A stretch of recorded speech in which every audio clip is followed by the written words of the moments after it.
man. This is incredible. Oh, wow. Huh? Yeah, it's pretty cool. It is pretty cool. Hey, man, grab me a meat stick. I think I can reach it if I just a little more. Just let me go a little. I can't. Just a little more. I almost got it. Careful! Oh, God. No. Come on, just reach. Reach. Just grab my hand. I can't hold. Grab my hand. Give me the meat stick. This other hand's closer. The one with the stick is... Oh!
Welcome back to NECC, brought to you by Winsel's Farm Snack Sticks.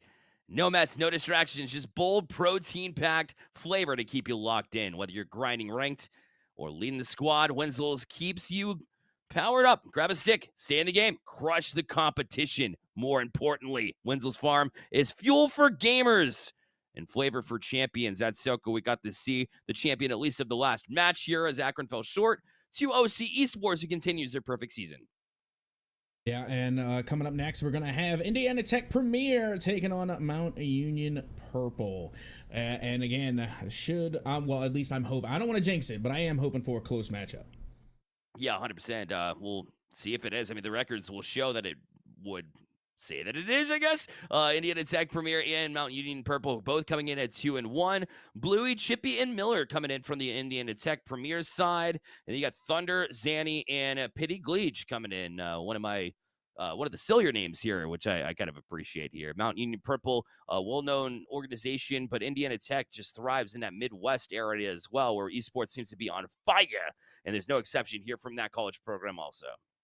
Yeah, maybe I'm dating myself a little here, and maybe my math is probably extremely off, but that Thunder RL, that's not Prime Thunder, is it? Because, again, that was like, way back in the gap.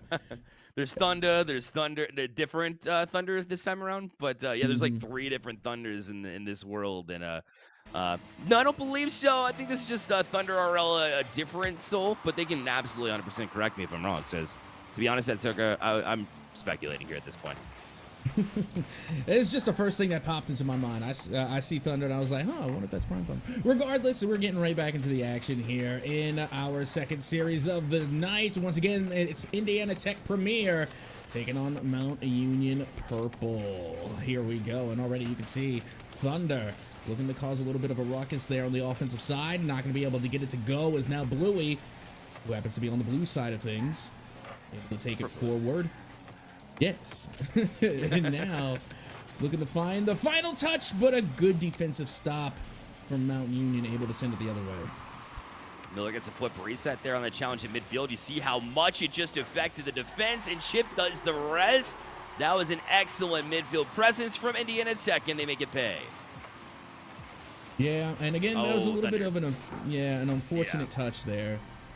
Just a wee bit unfortunate, but at the same time, a mistake not necessarily is a mistake 100% of the time. That could have just been great pressure coming from Indiana Tech to force the mistake. So regardless, that is going to be a 1-goal lead there for Indiana Tech. Yeah, and it was. I mean, once again, Miller with that extra touch with the flip reset. That's why Thunder was convinced that he had some free range to kind of just step up into that play and make it happen, but that was not to be. And yep, 1-0 here for ITP. Miller will try to get them at a standstill yet again. A missed opportunity there from Thunder. And stepping into the play is Bluey with the flick, but Thunder did a great job to recover, even after a mistake, to stay present in the play to keep it out for now.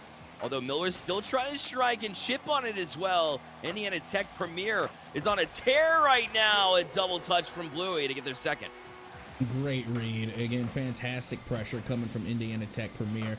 Being able to follow through, and Bluey putting this one on and in off the backboard read. Again, it was just inching closer and closer to the back of the net until finally Mount Union just couldn't go back any further. Now that is an insurance goal for Indiana Tech.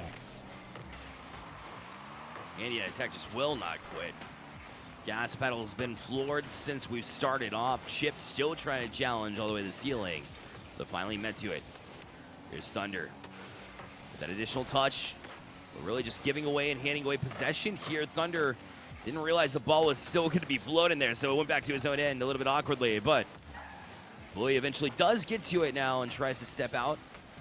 Now Union Purple still finding their way backwards in these moments. Indiana Tech right there on the doorstep. Mount Union Purple doing a great job to basically just hold on at this point and keep it close.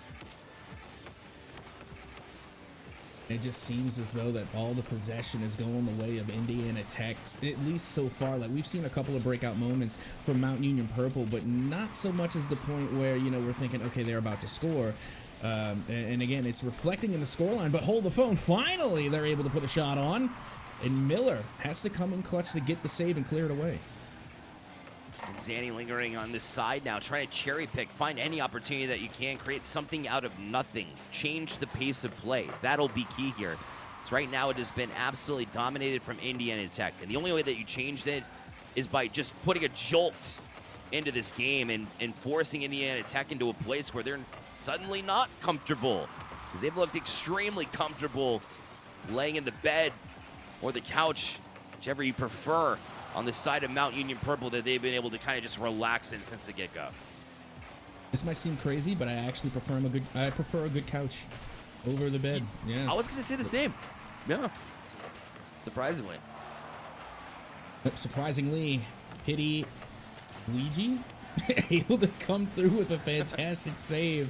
And now Thunder on the defensive end able to get another save. I mean, these are great defensive plays, but at the end of the day, you got to start putting up the stats on offense too, or Indiana Tech, they're just going to stay at 2-0 and maybe get another. It's my favorite way to play, having a lead there at Soka is not letting off. Just continue to press in, take shots.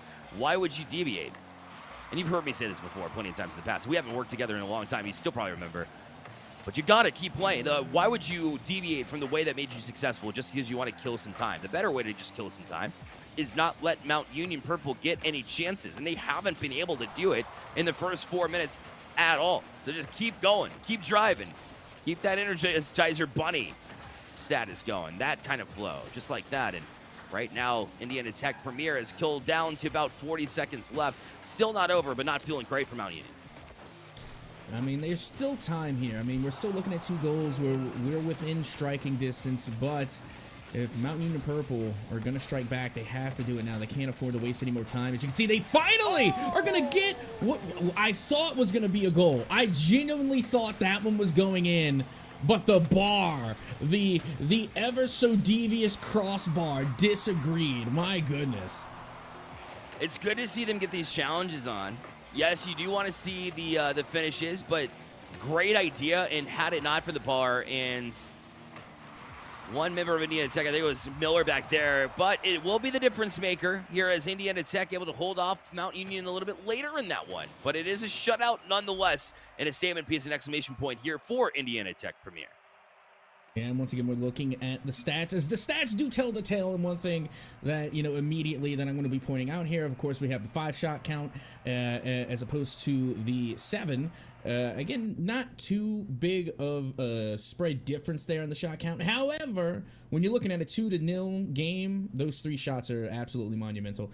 And not only that, but what I really like from Indiana Tech is that every single player got 2 saves. So that tells me that everybody is rotating.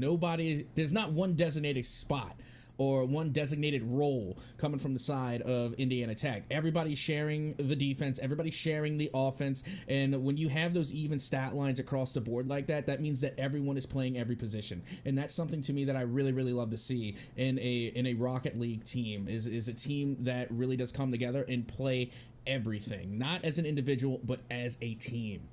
You can see that just through their possession game, because you're right. Again, in the way that you are able to gain possession and keep it that frequently, even if you're not taking shots, you're really just controlling the tempo, controlling the pace, controlling the ability to take those chances, take those shots. And so when you're able to rotate in and catch it, this day and age in Rocket League, you got to find creative ways. Use your mechanics to keep it close to you and try to create a solo play if you got a little bit of space. Or if you find a teammate, that's perfectly fine too. But the way that you are able to keep it close to yourselves, make sure that you're not just tossing away possession, which Mount Union was guilty of quite a few more times than they think they would like to have there. I think if they get back to that adjustment, play that same possession game, which we saw later in that game number 1, then you'll see a whole nother team coming into game number 2 here at this best of 7.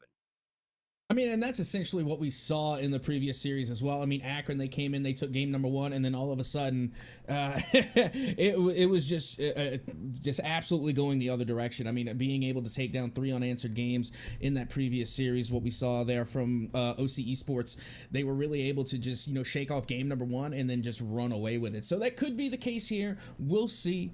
But with that being said, it is just game number 1 and what could be a long 7-game series.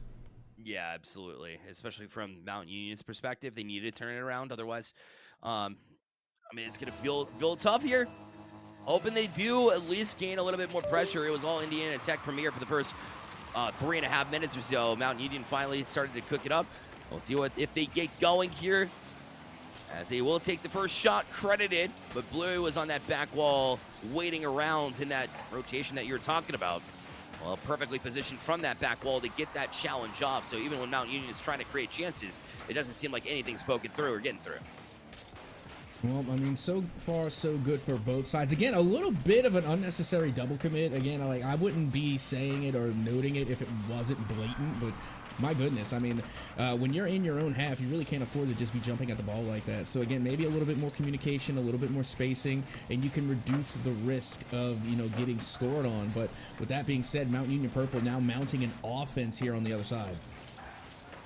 Yeah, Tech's still just happy to just elect to stay back and wait for Mount Union to get the next touch and then be able to force it out from there.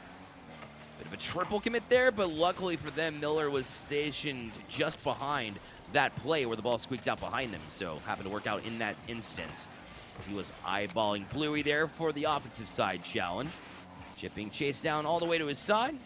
The ball won't make it there because Miller was able to shield it in midfield, and Blue would ship it back in, once again keeping Mount Union honest and giving them an opportunity here in the process. But now Zanny waiting for it here in the counter play. Bluey is still hanging here in the corner to try to fight it away from this team, but Mount Union's still hanging around but can't chop it in, and they're still scoreless in this series no matter what they try. I'm wondering, you know, because again, I'm seeing what appears to be a good amount of mistakes this time around in game number 2. So I'm wondering, do both teams have like shaky hands going into game number 2? Because don't get me wrong, I completely understand when you're playing at this caliber of Rocket League, and especially when you're on stream, you know people are watching you. It is different. Like there is a difference. I don't care what anybody says. It's always a different type of feel than when you're just playing a ranked game online, and when you're actually playing in a competitive setting with commentators and a stream and all this and all that. So I'm wondering, if maybe some nerves are starting to set in, because in the previous game, I feel like we hardly saw any double or even triple commits for that matter. And it's just, it seems as though that we're seeing more and more mistakes here in game number 2. Yeah, whether it's the pressure of having eyeballs on you, or whether it's just, just overthinking some simple situations, trying to get a little bit too fancy in certain other situations. Although we haven't seen like the tech-heavy plays that would lead to that. So maybe what you're saying is more percentage accurate than I'm thinking there. Yeah, maybe it is nerves, because usually you see them try to get fancy. You're like, oh, but maybe you simplify the gameplay, it'll be a little bit better for you. But honestly, it has been relatively simple. Just a couple of simple double commits have been a little bit of an issue. But both teams have looked to clean it up here. We're still at even ground, so really the team that's able to limit those will certainly be successful here in this game too. Yeah, speaking of, this could be the first successful goal coming from Indiana Tech. Chip able to put this one in. Yeah, Pity, I think, was hoping that somebody was on the back wall or was there to support, and honestly, they were. It's just when Indiana Tech's able to beat you to your spots, beat you to your mark before you're able to get to it, they force them in that bad situation to get that touch backwards anyways, and Indiana Tech right back on top. And would feel good if they could ride this one down to within 30 seconds left. Or if they can get another one on the board, which might happen. They'll try back wall, but Zanny able to cut it off before it gets there. Yeah, it's one thing to defend the backboard, which again is very important. Anybody that has good, Spider-Man reflexes on the back wall is a great defender. But someone that can play the crossbar just to avoid the potential of a bar down and being able to really navigate the crossbar, to me, those are even the better defenders. Proactive nature really does you favors. And Chip's trying to get to that proactive nature. The pre-jump from Bluey. Oh, that was clean, Indiana Tech. Give it to him from the sidewall set up by Chip. Check it out. Oh, yeah, that was absolutely beautiful. And this just goes to show, keep in mind, there were 2 defenders in the net, by the way. One in the far post, one in the near post. And they both tried to go and get that save, right? But if the play is good enough, it doesn't matter how many defenders are in the net. It is going to go in. Even if by force. And Indiana Tech's forced it down to 2 minutes now. Bluey trying to find Chip on that far side to add more damage than what has already been done to this Mount Union Purple team, who have yet to score here to this point. ticking into the 9-minute range, finally able to get the monkey off the back. It took him 9 minutes and 18 seconds, but finally Mount Union Purple has put one on the board. And you know, we talk about the caster's curse a lot because I probably cast a curse more than anybody. But I feel like that one was a caster's blessing, you know, for Mount Union Purple there. Because literally you had just said they haven't scored and then immediately they do score. That's just a caster's blessing right there. You love to see it. Man, it's always great hearing the hearing announcer say, hey, he's not done this all season long, and then boom. Maybe a back-to-back opportunity there, under 30 seconds. This could be an absolute match swinger if they could get one through, and they almost do as Pity Gleech hanging around here. Thunder still trying to chop into it, and they are able to gain boost control here for the last 15 seconds. This is looking quite dangerous now. The follow-up shot is on, but Bluey able to flip it out. Only seconds remain here in game number 2. And now Miller able to get the flick over not one, but 2 defenders. That might do it as you see Indiana Tech Premier take away game number 2. And even as dominant as Indiana Tech has been in the series, it still remains pretty close because Mount Union Purple has, sure, relied on their goal line, emphasize goal line defense to get the job done in many of these situations. Obviously, the double commits force you backwards. You have to make save after save. This time around, only had 2 saves credited, but at the end of the day, Indiana Tech a little bit more efficient, and Mount Union found no real value in those shots specifically. 1 for 4 shooting, 0 for 2 shooting, 0 for 3 shooting. It's not their accuracy per se. A lot of that could be attributed to just the fact that they weren't able to really find grade A chances, and a lot of that's found through passing, through change of play. You can't throw the same look over and over again, otherwise you're well read by Indiana Tech, who does a great job of those reads, and trust me, has been able to shut them down and making it look easy when truly it can get a little bit more difficult than it seems. Yeah, it doesn't happen too often. If anything, I would probably say it's like a 75 to 25% split when you play this type of play style that we just saw from Indiana Tech, because this is the play style that I play. So I trust me, I know how this works. You're able to pull out the game. You rely on heavy defense, which they did. They recovered 5 saves, only took 4 shots. So they were spending a lot of their time in their own half, and that can get you the win. Don't get me wrong. Shot quality can trump quantity. It can, but it's not a play style you can rely on, because you could pull it out once in a series, maybe even twice, but when you're in a best of 7, that play style eventually will get you into some trouble. Mount Union in some trouble, find themselves down early in this series, but had a great look there. Even had a demo, but it came a little bit too late there from Petty. And now it's punched directly back in from Zanny. He tries to get to it, but that is an underrated touch there from Chip. That looked difficult to make, and it did get it away from the would-be striker of Mount Union Purple, who have been finding better looks here early. This is exactly how you wanted to start the game. Sure, it's coming late, but better late than never, you say. Oh, absolutely, and especially after that previous game. I mean, they kept getting closer and closer and closer, and they were clearly ahead in the shot count, so they're stepping up on offense. So right now, all they got to do is just finish, essentially. And now they have the opportunity. As you can see, Mount Union Purple will score first in Game 3. And simply because Zanny just ran under it, caught it, kept possession. You're not in a place where you're stressed. This is what early pressure will do for you offensively. Suddenly, all that pressure that was mounting on you is off the shoulders, and you're not forced to just try to clear the ball out, try to gain a little bit of extra space here and there to just breathe. Instead, you have all the space in the world up the middle. Because you have that pressure, you're forcing Indiana Tech to retreat from time to time, and that's been good. But now they're having to hold on yet again. Indiana Tech's trying to strike back. Now they have an opportunity here, but once again, the recovery from Mount Union Purple able to hold strong. Again, we've been talking about the Indiana Tech Premier defense, but how about this defense now coming from Mount Union Purple? Again, diving up and getting timely saves with pre-jump saves, ones that require reading the play in advance. They're reading the play a lot better than they were previously. But that being said, Indiana Tech really hasn't faltered either. They've certainly been at exactly the same level. It just feels like Mount Union Purple is finally ready to challenge it. And they'll challenge the net once again. Awkward spot for the defense, and somehow Bluey was able to stay up in vertical long enough to make that save. You know what? I made the point earlier, and I'll make it again. Don't get me wrong. Fantastic play, fantastic saves. And by all means, if saves were points, Indiana Tech would be winning. But unfortunately, here in Rocket League, saves are not points. You got to get it done on offense, not just the defensive side. Miller finds himself in a 2v1. Try to at least make Chip across the pitch an option by faking the flick to him. But then by the time that play developed and we're able to give themselves a chance and try to get into their heads, they're able to get across and challenge it. So no harm done. And at midfield, Pity Glage try to get to it, but Chip on it. Now in a 1v1 situation, the touch is directed back towards target, but just enough boost in the tank from Thunder to punch it back out to midfield. Has a teammate there as well, but Bluey, once again, will react in time. I have a new Rocket League game mode idea. It's called goalie game. All right. And yes, man. every savior medal, which is 3 saves, equates to 1 point. Ooh. Somebody To like stir me that's things up. defensive-minded. Yeah, somebody who's defensive-minded like me would absolutely thrive in that game mode.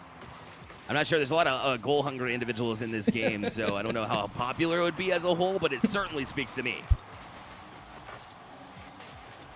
Well, let's see now if Indiana Tech can finally put one in here in game number 3, as once again the Mount Union purple defense manages to show up in a major way, and now the 50-50 is going to fall right back down into Mount Union territory. Big hit out there from the corner as this one once again finds its way back into Mount Union territory.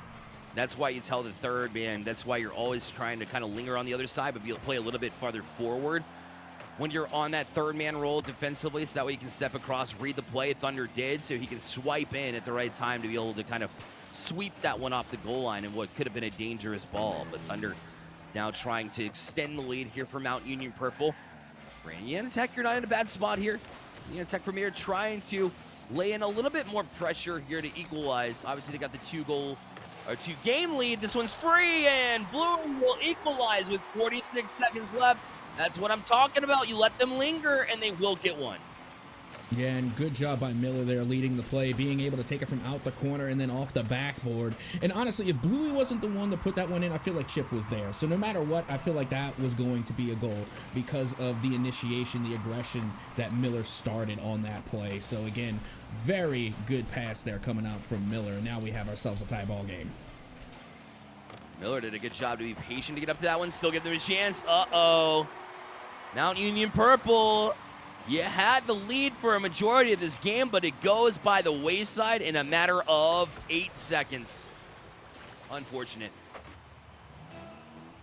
Yeah, now once again, we saw Miller there in the forefront, being able to get the touch and get the initial pass that led to the goal. So again, I feel like Miller has just been the spearhead for the offense of Indiana Tech, at least here in Game 3. Now this is when desperation starts to set in, and this is not a great time to be able to surrender that game lead that you had all game long. Because now at 10 seconds left, you're really killing your chances with a chance for Indiana Tech Premier to be able to get up to match point. And it looks like they'll do so, as that one should be a tuck away. But he will keep it alive. Up high for Blue, just needs to kill. Mount Union Purple at least giving themselves an opportunity. Granted a long shot. That's a great step in the right direction. They'll keep it high. They have a teammate, and the pass is good. 0 seconds left, and they will equalize from coast to coast. Yeah, that's when Rule 0 can get you. And for those that aren't familiar, for old heads like me, we refer to Rule 0 as when the clock hits 0, you keep the ball up for as long as you can. However, the longer the ball is up, the more opportunity the other team has to equalize. And sure enough, that's exactly what happened, as now we have hit OT for the second time tonight, Bear. And the first opportunity there in overtime goes to Mount Union Purple. So credit them for digging deep after Indiana Tech Premier could have very well dug their grave of their opponents. After taking that one, would have been a 3-0 lead in the series. I mean, it still can be. One goal will determine exactly which way that this series goes, it feels like. Whether it be close or an Indiana Tech Premier eventual runaway. And all speaking hypothetically. Does feel like that pivotal moment, though. And Thunder was looking for maybe a direction back towards the middle, but 3 members of Indiana Tech Premier were tracking that down since the get-go. They need an extra touch. The bouncer! Overtime winner for Indiana Tech in Game 3. And still got to give some kudos there to Mount Union Purple just for their mental fortitude to bring that one into OT, especially in the late seconds, actually 0 seconds of regulation. None later than that, yeah. Yeah, so good on Mount Union Purple for fighting through and through. And at the end of the day, that's what matters to me the most. As long as you're on the field and the clock is going, or even when the clock runs out, as long as you're on the field, you're giving your 100%. So again, for that, I got to give Mount Union some credit. I will too. I think Mount Union has had a strong mentality into the series. It's not very easy to bounce back when you've had a start that's, for lack of better words, felt atrocious, to be honest. But they were able to mount something. So, like, I speak to the mentality and the way that they were able to kind of put that out of the back of their minds and then fight in this game for the entirety of the game. But let it go for a matter of 8 seconds that really did some damage in the fact that then it became 3-2. You got a big moment there, of course, with the 0-second goal, but then it just ended completely. And that's all credit to Indiana Tech Premier, who just 100% said, oh, you want a little bit of momentum, you want a little bit of life, we're going to take it right out of you yet again. So, again, both of these teams showing heart. It's almost like Mount Union Purple, good team. Indiana Tech Premier is showing that tonight they're a great team. Yeah, I couldn't help but agree there. Especially, you also have to keep in mind of the mental fortitude that comes with Indiana Tech Premier because, in the first game, they had a great game. Second game, they come away with the win as well. Things start looking shaky there in game number 3, but still, they managed to keep cool, calm, and collected and not panic under the pressure. That is one of the most important things, having ice in the veins, even when, you're having a mistake here or there. Again, they allowed a 0-second goal to go in and force an OT, but they were able to rein things back in and then perform in extra minutes. And that right there is, to me, what separates, the wheat from the chaff, the better from the best, and, the runner-ups from the champions. So again, great mental fortitude coming out from both sides, but at the end of the day, it was Indiana Tech that managed to get the OT dub, as now they put themselves onto series point. And if you're Mountain Union, from your perspective here coming into this next game, obviously 3-0 against, meaning that you're going to have to get a reverse sweep. The odds of pulling that off are sub 10%, no matter what level of Rocket League play that you're at, right? So if it's collegiate or pro, when we talk about those two avenues just specifically, that's sub 10%. Rather than thinking about how, like, woe is me of what's happened over the past couple of games, you have to be able to conjure within your minds the story that you can tell if you're able to turn this bad boy around. Listen, get the boys and or girls, boys in this circumstance, together. Let them know that they are capable of creating a story that nobody else can, or at least sub 10% of teams at these levels can, and get that hype going of saying we can tell the story of when we were able to get this potential reverse sweep. But obviously, you got to get it done in the field, but you need a little bit of motivation. Otherwise, you'll never get there. Yeah, back in my day, when I was actually competing in tournaments and, RLRS, RIP to the rival series, it was good while it lasted. But, back in my days, when I was actually on the sticks, I would say just completely ignore the series because it doesn't matter. The only thing that matters is the next game. You have to take it one game at a time. Doesn't matter, what you're down in the series currently. It's 3-0 in the favor of Indiana Tech. So if I'm on the side of Mount Union, I'm just going after the very next game. That's where all your focus has to be, because at that point the 10% chance of being able to come back with the reverse sweep doesn't matter. All that matters is what your percent chance of winning is the next game, and that's where Mount Union has to put their focus on if they're going to try and make this reverse sweep happen. Certainly a parallel that you can bring over from traditional sports, in the sense that that's always existed. It's like a great coach of mine back in football used to say, what's the most important play? And everybody would clap back and say, the next one, right? You have to be able to be ready and get to the next one. So that speaks exactly the same thing that I've heard that made us successful in that year, actually. Quite frankly, one of my only successful years in football. So that mentality is actually very strong. We'll see if they get that done. We need them to be able to tell that story. Otherwise, this one could get over pretty quickly based on it. What we see in the first couple games specifically, where they're not going to let goals in easy. So that means that your defense has to step up and play just as strong because that goals are going to come at a premium. unless you can find creative ways to score goals. But right now, it just is that the primary focus. It's tough to tell where you need to focus because basically Indiana Tech Premier has been better in just about every single avenue, at least this far.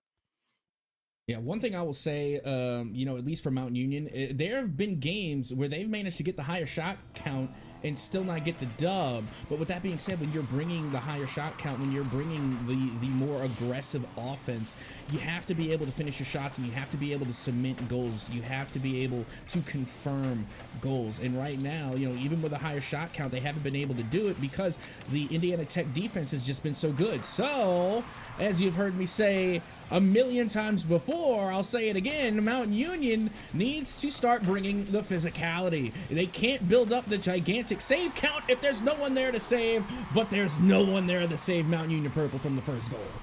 Nope, sure enough, Bluey turned this in. Look at the speed to be able to wave dash onto the wall to get to the ball even quicker. In a place where Mountain Union wasn't sure that they could even get there that quickly. That's the amount of speed that you saw from Indiana Tech Premier. You didn't recognize it. And Indiana Tech Premier, quite frankly, quite easily put, just beat you to your spots. Union Purple need to get back to it because right now it's been that's a tough place to be. Down 3 in game and 1-0 already. You're feeling like you're having to chase, and it's not even a minute play. I mean, they're definitely in a position to chase. I mean, you're looking at 3 games to 0 so far in the series. So I mean, no matter what the scenario is, until they manage to equalize on the series scoreboard, they're always going to be chasing. But like I said, they just have to go after the very next play. They're down 1-0 a little early. Still plenty of time to go. Just under 4 minutes remaining, and already you can see they are bringing the aggression on offense, and it will pay off. Breaking through, Pity Gleach this time around, and look, it's because Zanny made it very difficult there for Blue. You're trying to bully him, essentially, all the way back in their own box, and that leaves you in a compromising position. Now Union Purple, who struggled finding goals a little bit early in this series. Find one and a good one, a big one, equalizer. We said they needed it early to kind of settle in and feel like you're not chasing, which is 100% the case. Well, be settled in here with 3:38 left. Even at 1, but you can't let one go in, and Pity Gleach makes a couple of back-to-back great plays. Well, here we are, just about a minute and a half in, an open net opportunity. But Zanny able to clear that one out. Great pass, the up and over, and the floater to finish. Bluey able to confirm the second goal for Indiana. And Miller only had to drive on the back wall. That's it. Just simply let it hit off the right side of your car by just driving by. Quite literally a drive-by assist to perfection. The amount of precision on that touch just keep it plain and simple. Made it look extremely easy. And either way, it was a beautiful feed there from Bluey, who finished and did the rest. Excellent work. Yeah, I don't think we're giving enough credit to the amount of finesse that play had. At least, at face value, probably not. But meanwhile, Thunder not even going to waste any time here. Just going to go right back to scoring now for Mount Union Purple. Clearly, they are not done here. No, I mean, that seems like what the timeout was all about. Maybe whether it was like an official timeout, there was certainly extra time between these games. We can get you the official word, but you still utilize that time regardless of the situation, the circumstances, in order to really better yourselves by being able to play that no hesitation attitude. And you have to be confident if you're going to play that way, but it's almost necessary, especially when Indiana Tech Premier has been simply outpacing you, to see that type of speed.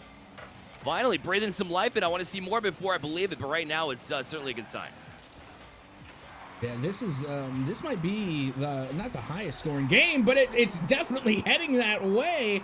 My goodness, we're going on a scoring frenzy here in Game 4. An absolute barn burner right now. As we saw, it was a new lobby that we ran into, but yes, Indiana Tech Premier again. Just laying it on. Being able to find ways to create goals. I said, if you're Mount Union Purple, you can't give up a bunch because you've been having trouble scoring. Certainly that hasn't been the case. But also, a ticket to not being able to play to the next game is by surrendering more goals. But look at this one just float into you. And listen, sometimes when you open the floodgates, some water will get through. All right, now I'm pretty sure this is the highest scoring game that we've had all series. I mean, we're looking at six total goals. All right, I wasn't necessarily sure, but I'm pretty sure now. And not only that, but I mean, you're seeing that even, you know, the fate of Rocket League is siding with goals on this one, because we just saw a pinch literally roll itself from one side of the pitch to the other. And once again, please refer to page We Take Those. Yes. WTT, as we call it. Great chapter. And he was trying to advance forward, but Bluey denied that opportunity, that mindset, as they'll look to try to get back to it. But a touchdown in towards the net. Zanny read it, though. Now in transition, an opportunity, but couldn't quite adjust the car to play it down. So why not adjust it and go high away from the defense? So a great thought, yes, there from Mountain Union. And Tech was ready for it, and back here at midfield to 50. Thunder gets the original touch, almost got back down to get another one, which would have made things interesting. But it dies down here, and possession kind of trades from here with a minute 12 remaining. Yeah, and I love Thunder bringing the Thunder there. I mean, getting the demolitions. They are now really bringing the aggression, and that's what I love to see. Not giving them the opportunity to formulate plays and just taking them out at the midfield line goes a long way. Speaking of, Miller being able to get a little bit of Thunder there with that demolition. And now as we wind down the final 45 seconds, oh my goodness, this is still very much anyone's ball game. Petty wants to make it theirs. Do or die time.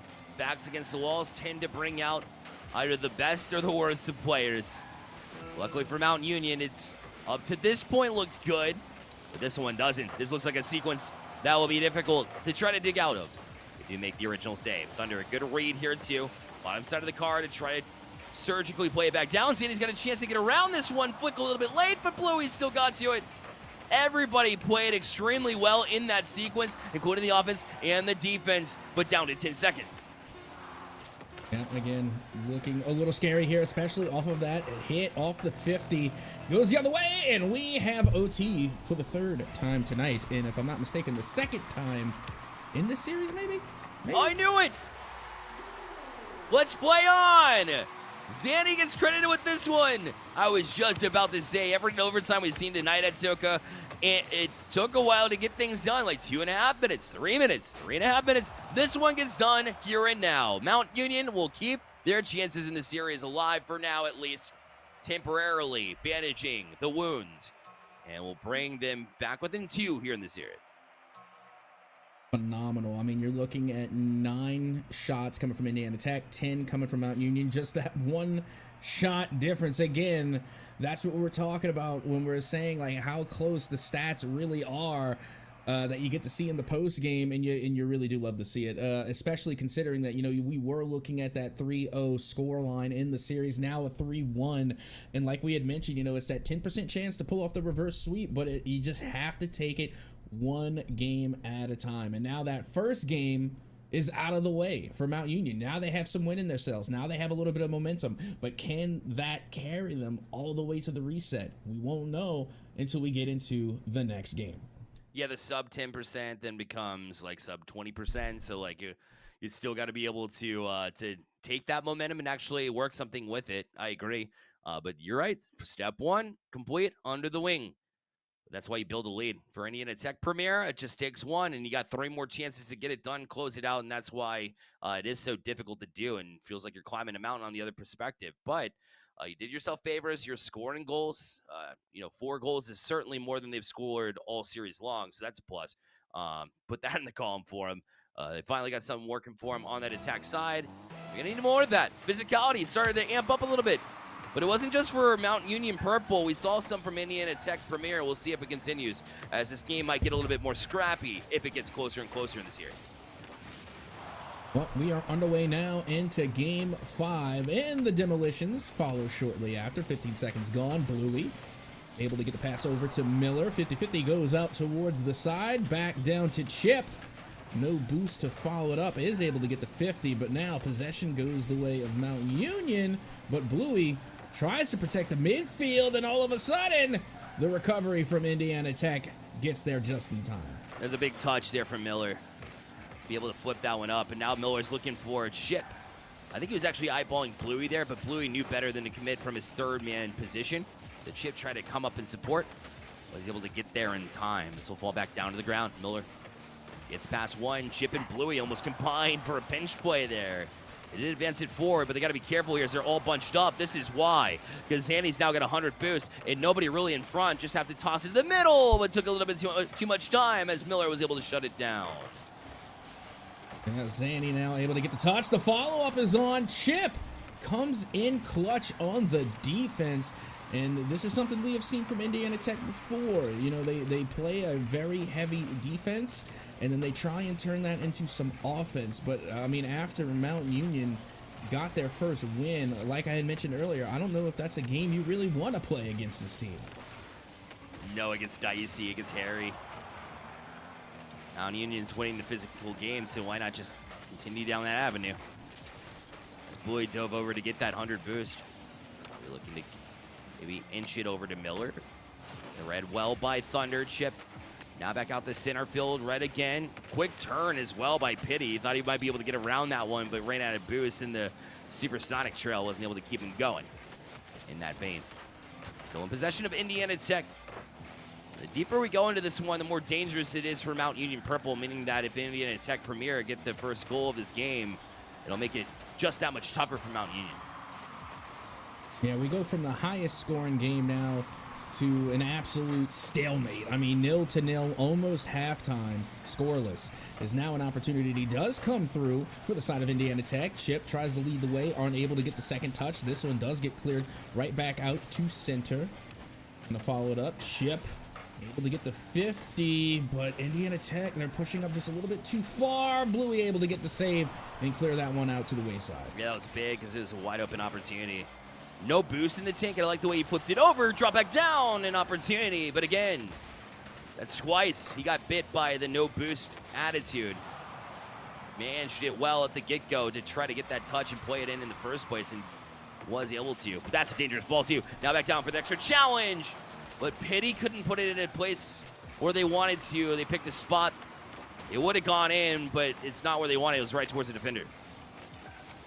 Yeah, I really thought that was going to be the first goal of the game, to be completely honest. That one looked good. I mean, the execution was good. The play was good. The pass was good. And then, you know, Miller just comes in clutch there on the defense to get the save and clear it out. And now a big demo could start up the defensive rotation here for Indiana Tech as they struggle to get out of their own half, looking for any amount of breathing room against Mount Union. Bluey found a little bit of space, but then just dropped away from it. Realizing that Miller couldn't get to that next touch, he couldn't get to this next touch. Wisest move, just fall back to your own end. But now you work backwards because of it. You see them crashing in, making it dangerous. Zanny tried to get to it also, but no doing. Bluey on it. Got it from the sidewall. Wants the extra touch, flip reset. By the time he's able to use it, he was playing right into Thunder's chest, essentially. And Thunder will try to catch it and roll into the next one. Looking for that physicality. Wasn't able to beat Miller. Miller was able to just kind of sidestep it, pause. And that was enough to get away from harm's way. And Miller with the touchdown again. Not exactly on target for Bluey, but still an opportunity to redirect back to Miller. This one shut down yet again from Thunder, but punched directly back in from Chip. And Indiana Tech Premier on the forefront with 30 seconds left, throwing head fakes and trying to get this one to land. Man, this is crazy. Just 25 seconds remaining and we're still scoreless here. We couldn't possibly go to a 0-0 overtime. Indiana Tech, though, still looking to find the answer. And now we've already seen our highest scoring game. This has to be the longest we've gone without a goal for sure in this series as OT just looms closer and closer. Only 5 seconds left to go. Bluey not able to finish up as the final second does tick away. And now here we are in 0-second territory. And now we go to overtime. Pivotal moment, pivotal goal coming up. Overtime winner either extends this and gets them closer, or it could end the series if Mount Union Purple's not ready for it. That almost appeared quickly. But instead, we play on. 18 seconds left in overtime. They can wipe some sweat off the brow. And now you can see Mount Union was trying to get possession there. Big demo in the midfield could open things up. As now the recovery from Mount Union does come through. They're able to gain possession back. Now goes the other way, looks for the flip reset. Not going to be able to get it. Bluey manages to hold the line. I like how patient Chip was there, too. Because Miller did have that best opportunity to jump on it and had more boost, and Chip just stayed back for 100 boosts to begin with. Make sure you're not losing the boost battle. The minute you run out of boost, it just takes 1 second. That overtime can go the other way, and Mount Union would extend the series, but it might be over to Heartbeat. Bluey trying to make it happen. Miller on it as well. No boost in the tank, though, so missed it. Here's Pitty. He played it behind him, but Thunder was there in support.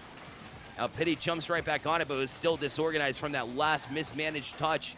And this one will fall down to Bluey, and Indiana Tech Premier from their own zone, but being challenged. There's Pitty, the demo. Chip dives across and makes a huge save. That was nothing wrong with that play from Mount Union. That was the play. It was just the Indiana Tech defense playing extraordinarily. I mean, when you're on the side of Mount Union Purple, if you do that play maybe one more time, I think that's going to be a game-winning goal, because that was pretty much flawless execution.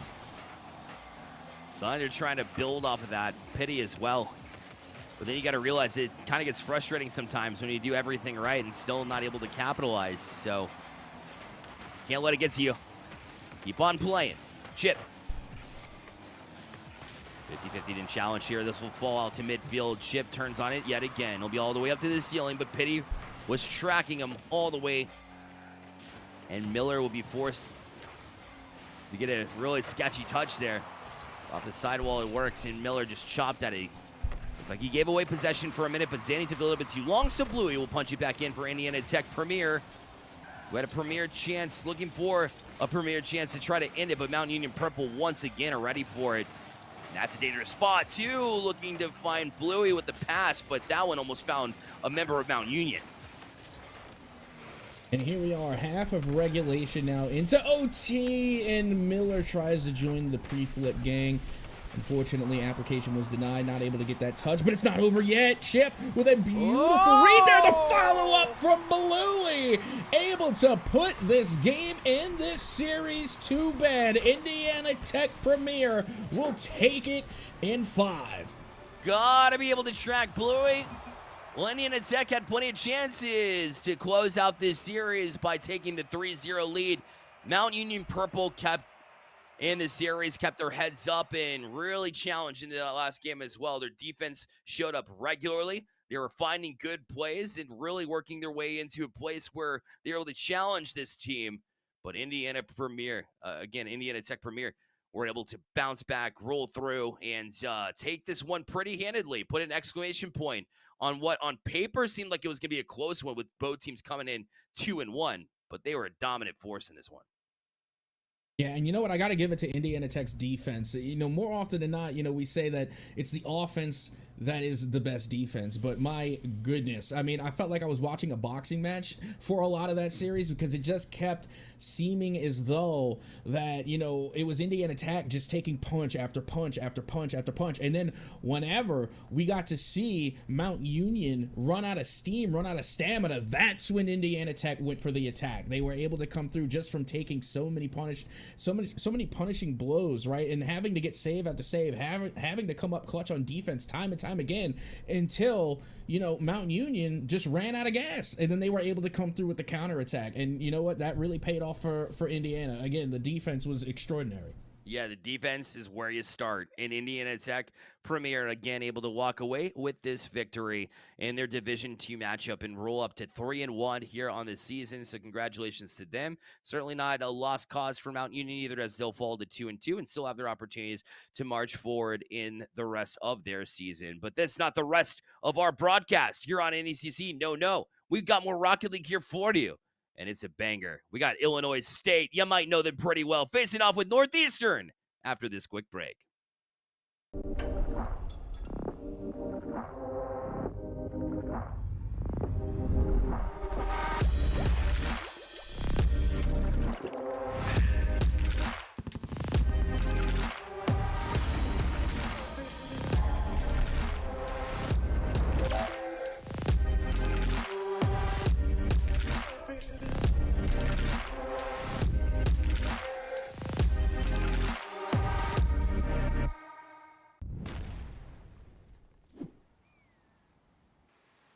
Oh man, this is incredible. Oh, wow.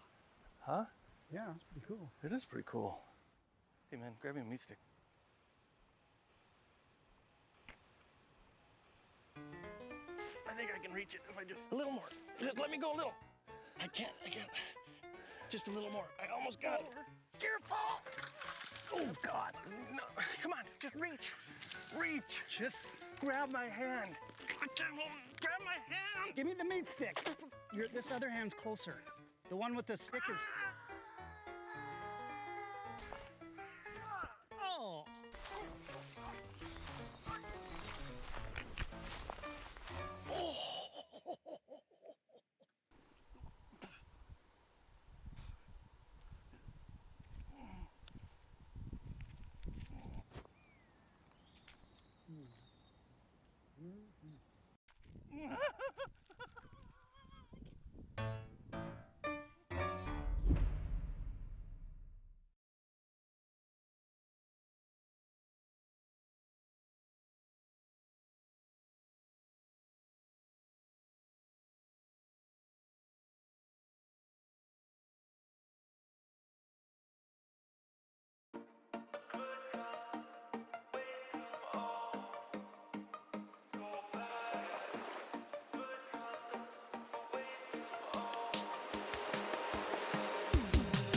I've been in the good times already.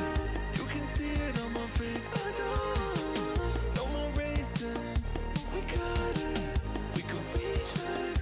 Yeah, we got it. And you know I'm feeling good like that. So what you gonna do? And I can't stop thinking about you. But what you gonna do? And you know I'm feeling good like that. So what you gonna do? And I can't stop thinking about you. What you gonna do? What you gonna do?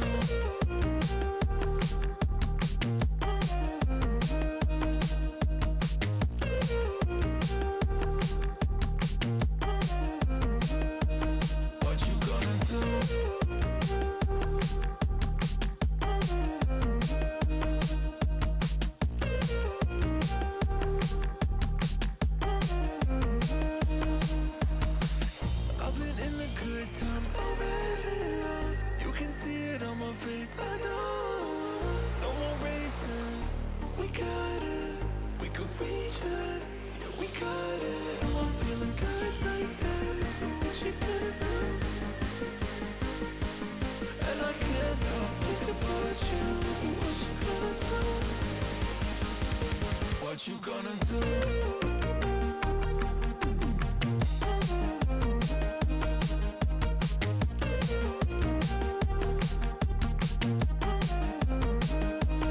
What you gonna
Captain Atsoka and Bearlight back with you here on the NECC network as we roll into match number 3 here. A bit of an entertaining one so far, Mr. Atsoka, and we move on to our next matchup. Hit us with the introduction, this one to be a banger. Well, I'm thinking it is going to be a banger because we're going back to D1 and we're going to have ourselves Northeastern Varsity taking on Illinois State. Now, I don't want to do predictions because my predictions are always terrible, but you know, I'm not going to say anything, but I think there's a favorite here, maybe. I agree with you here. I'm gonna be honest with you. I like Angel Bro. I like Harlequin. I've seen Prosk play with this team and play effectively. But at the end of the day, it's not just because they're on paper 0-3 versus Illinois State that's 1-1. You got CG, who's outstanding playmaker. You got No Mansion, who at times, certainly a few years ago, was an absolute deadly striker and can still put goals in the back of the net. You got Sith as well. I think Illinois State should be the ones to walk away with this win. But we discussed it at Soka. Well, not too fast, my friend. D1 games, no matter who you're talking about, it's going to be close regardless, or at least give anybody the opportunity. It's a matter of who starts off this series ready to roll into it. I know it's a best of 7, so you got time to kind of settle into your own. But really, that strong start sets the tone. I promise, every single time. Yeah, it definitely does, and I think that's been self-evident throughout the night, too, with the series that we have had. You know, being able to start with the right foot forward definitely has a ripple effect throughout the rest of the series. So, again, it's going to be who's going to be... The issue is going to be who's going to be able to take control first. So, well, without further ado, let's get into game number 1 between Illinois State and Northeastern Varsity. Get it cranked up. Game 1. If you're in chat... Are you not entertained? Let's roll in and see what these two powerhouses can do at the Division 1 level. Like we mentioned, Northeastern hasn't been the most successful season thus far, but they have that firepower, that compete level, and you might see it here as off the crossbar, still left there. CG had a tough time getting back and clearing it out, but No Mansion was able to get the last say in that defensive sequence. You see, I'm glad that the crossbar doesn't just hate me. I mean, so far, with those 2 crossbar touches, the crossbar doesn't seem too fond of Northeastern right now. Not friends, and neither are we. But Illinois State, although we're almost succumbing to some pressure early, we're able to hold strong. Now they're going to try to put some pressure of their own on, as No Mansion leaves for CG. CG playing for the far side post. Whether you tuck it in or you get it to Sith, either way, it's going to challenge this Northeastern squad who looked a little not sure about themselves there on that defensive sequence, but luckily, well, no blood has been drawn. Not yet. And that was a great play, too. I mean, the pass was there, the demo was there, but it just kind of seemed that they were a little nervous to pull the trigger. Finally, they do, and Illinois State will get on the board first. Simple touchback there from No Mansion.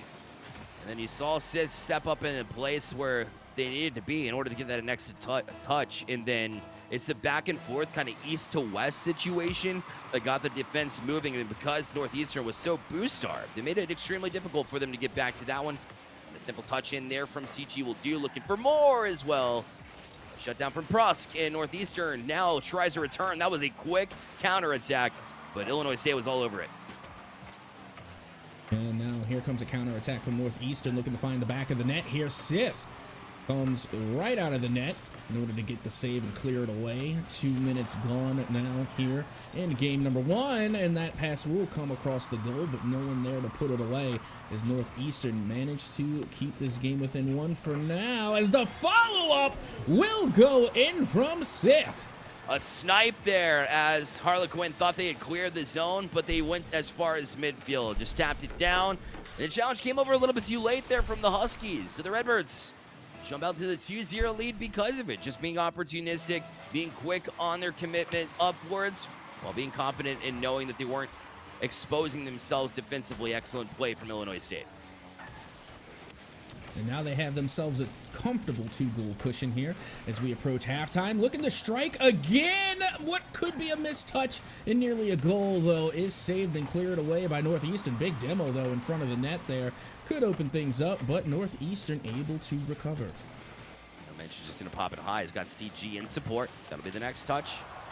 The additional touch that you saw from Northeastern in that corner was ever so important because we've seen Illinois State be able to hit those shots with ease, and there was no goaltender that could really fight that one off in that moment. So glad to see that one go by the wayside. That one will float menacingly to the center. An opportunity for the Huskies, but Northeastern able to finish that time as well, as Harlequin was actually being boxed out on the defensive sequence. Can't get back. A 3-0 lead for the Redbirds. Was this a goal steal? It looked like one from my angle. Let's see. Hold on a second. That was going in.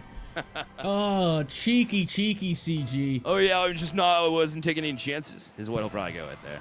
I know that's what I would do. And then laugh it off. Oh, what? And then get the comms, rolling in a positive manner. You got to get those positive vibes going, I guess. Yeah, I mean, when you're in a tournament setting, I don't care if you goal steal. Just don't knock it out. Like, you can goal steal me all day long. Just make sure it goes in. As long as you do that, I ain't mad at you. Yeah, that's fair. Exactly. Northeastern, nothing to really cheer about if you're a fan, this far at least. The Huskies have had trouble. That's another one that's going to find the back of your net, and if they're not careful, this series can get out of hand pretty quickly. The only reason I was seeing Northeastern have a shot in this series is if they came out just a little bit more prepared than Illinois State. Unfortunately, what we've seen in the past couple of minutes would be the contrary. Yeah, unfortunate, but I will have to point out that we are seeing a lot more physicality coming from Illinois State. Again, they are bringing the ruckus, and they are putting the hurt onto Northeastern when it comes to the demo plays. Meanwhile, I mean, they got a four-goal lead.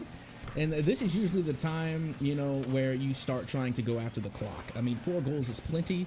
Again, there was a little bit of an etiquette and again, this was a long time ago when I played. Whenever you had like a 4-game lead, that's a 4-goal lead. That's when you would kind of like, chill a little bit, run the clock, and just not like, keep us insta-locked in the match forever. So you can see, I feel like Illinois State have the same type of mentality right now as they are somewhat taking their time here. Yep, just easy clears. No need to get fancy. No need to show off here at this point in time. Although you want a statement piece of something for the highlight reel, I get it. It's very tempting to do. Angebro will knock this one aside. Sit back in to kill even more time. The extra touch will challenge towards the box, but Angebro will play high. And this could be big if they get this one, but unfortunately it will fall back down where Illinois State was able to get to it. And CG almost did a fancy job flipping his car upside down, trying to get that doink, if you will, or the extra touch, the redirect, to put it on target. It wouldn't have mattered, but it certainly would have put an exclamation point on what was an effective game number 1 here for the Redbirds of Illinois State University. Proven as to why they have a very big tenure and why they are the favorites in this series. They came out swinging. They'll take game 1.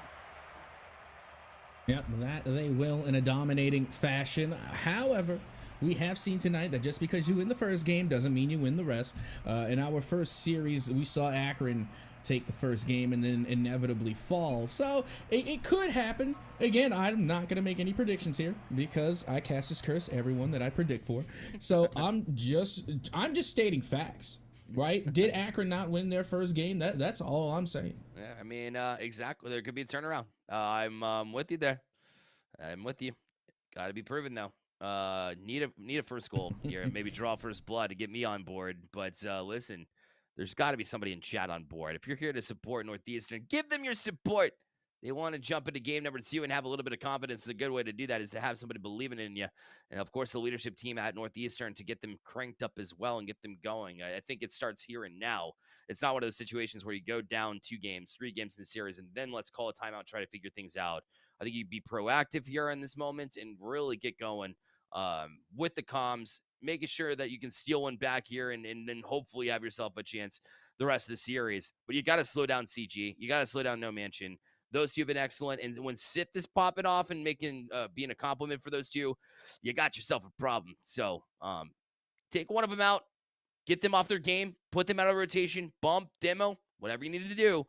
But as long as they're still in that comfort groove, you got no shot, in my opinion. Yeah, I couldn't help but agree because honestly, when I was watching game number 1, it looked as though, Illinois State were really having fun. And that's how you can tell when you are in a dangerous position, because if they are happy, if they are in a good mood, then it's only just going to pile on. You have to knock them off their game. You have to get into their mental, right? You have to really disrupt their flow. Otherwise, if they just keep having fun, they're having a good time, then they're just going to play the best that they can. And Or you know it, you could be looking at an L in the long run. So hopefully we will see Northeastern bounce back and try and, you know, cause a little bit of a frown or two there on the side of Illinois State, so that way they can come back in this series.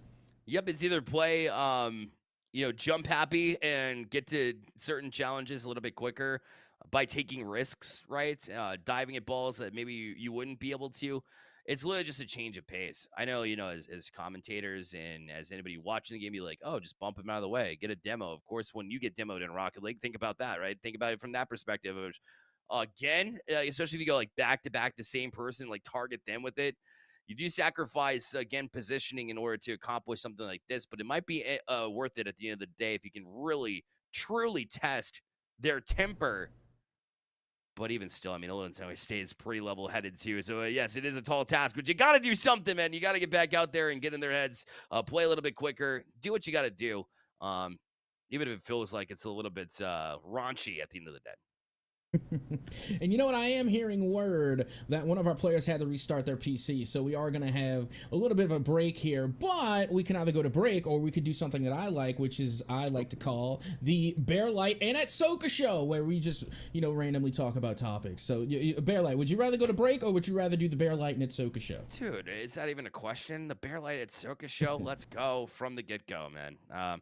Yeah, I'll kick it off, man. I'll kick it off. Obviously, we just saw EU, RLCS, the shift. We've gone through a couple of events at this point in time. So where's your head at? Because we see some former pros here in the, obviously in this lobby specifically.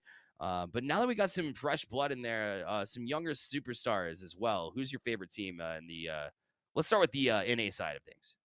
Who you got? Well, I'll be completely honest. You know, I'm an NRG stan. You know, always have been. So like, Yeah. no matter what, and keep in mind that, you know, I'm even clearly that the roster is not the roster they started out with. I've been a fan of NRG even when they were the Kings of Urban. Keep in mind, I'm an old head, right? So I remember who the original NRG roster was, you know, and that was Garrett G, Fireburner, and Cowboy Hat Jacob, right?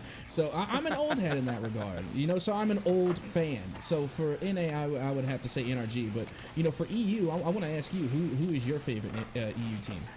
So, favorites, obviously, I mean, Carmine Core is by far the favorite. As you see Northeastern get on the board, which is a good sign here. They'll strike first. Do you like them as being winners? My favorite team to watch, though, has been Ninja and Pajamas because of their upside. They just haven't been able to close out. So I'd like to see them kind of advance forward. But and we thank all of you as viewers for tuning into the Bear Light NECC show. Let's go back to the Northeastern and Illinois State show that we got ahead of us as the Huskies trying to make it interesting now after that little break. Yep, we're right back into the action. Northeastern wasting no time, nearly being able to get a second. And quite honestly, Bear Light, I feel like they should have. I feel like that should have been a Northeastern goal. Maybe tripped on their shoelaces a bit there, a wrong turn. It was definitely a whoopsie, and Illinois State are going to capitalize on that every single time. Yeah, you put yourself in that position. And Jabro, because everybody else was scrambling back, it's not that he didn't hear the comms or that the comms existed there. It's just they weren't able to do that because they were respawning and or regathering themselves after a challenge there. So you'd think you're safe there, but then the challenge comes before you can even look up and put your head up. And Illinois State back before you know it. And look at the, what are you doing, CG? Trying that extra touch. Here we go. That's that fun that you're talking about. Now it's showing up in their mechanics. They take too much risk. Maybe they risk Northeastern coming at you, but that confidence can't be understated here from Illinois State. Yeah, when I see players go up, I try and not necessarily like look into the future, but I'm wondering, where is this gonna go? Like, what is the thought behind this attempt? And that's kind of what I was thinking with CG just now. Because don't get me wrong, that would have been an absolutely insane angle, but really? Like, we're gonna go for that? But if you're CG, I guess you can go for those, because if anyone's gonna make it, it's gonna be CG. But Prosk is going to be the one to make goal number 3 here in game number 2. Angebro found him right in the slot in this awkward like backflip type of situation, just because you knew you got the touch, and then if you peel backwards like that, you actually hit it with a different part of your car. So that kind of propels it forward, keeps it low, more importantly, below the crossbar, and in a spot where you can strike in. A bit of an awkward looking shot, but a very effective one nonetheless. And of course, that shows up when you regain that lead. More importantly for Northeastern varsity was not only that you gained a lead, but you can sustain one as well. We'll see what happens after for the next minute or so. Well, as of now, Harley Quinn able to clear that one out towards the other side. And now No Mansion up top does get one touch, finds another, and finds an opening here, trying to back pass to Harley Quinn. There we go, Northeastern able to avoid what looked pretty dangerous for a moment. Sith now taking control, drops this one back down into the mid, and now we're seeing a really good midfield presence from Northeastern. Yeah, it's been tight, tightening up. What can they tighten up in this offensive sequence? Diving, not sure if that was a save. It doesn't look like they're credited with it, but it was right off that corner of the woodwork. CG will float it high, looking for No Mansion, but he was triple teamed up in the air, double teamed really, but there were 3 members on that side, and not a whole lot happening on the other side. But CG tried to challenge into, a little bit shot back in from No Mansion. And Sith not letting them break. Once again, the Redbirds are starting to get closer and closer to this net as they converge onto you like a group of Huskies, which is ironic enough. And so far, Northeastern have done a pretty good job of maintaining this 1-goal lead as now they look to extend it. No Mansion has to come through with the save. And my goodness, this is a night and day difference between game number 1 and game number 2. Northeastern varsity showing their teeth here. And aggressively. Once again, CG with a save. No Mansion all the way up the ceiling. Was calling for a pass from CG, but he couldn't get it up that high, so just drops back down to the ground in disappointment. But maybe not disappointed too much. CG down, No Mansion. Well, he shot it well high. You don't see that happen very frequently. No Mansion is known to bury those, or at least he did when I was following him extremely closely about a year ago. But that one, not his best, we'll say. Yeah, but it feels like, at least for a good portion of game number 2, Illinois State has been playing defense, which I was not used to seeing there in game number 1 with how they performed. So, again, like, I understand having fun with the game, you know, enjoying yourself, but you got to make sure not to play with your food too much because you might just choke. 40 seconds to go. Northeastern still up 1.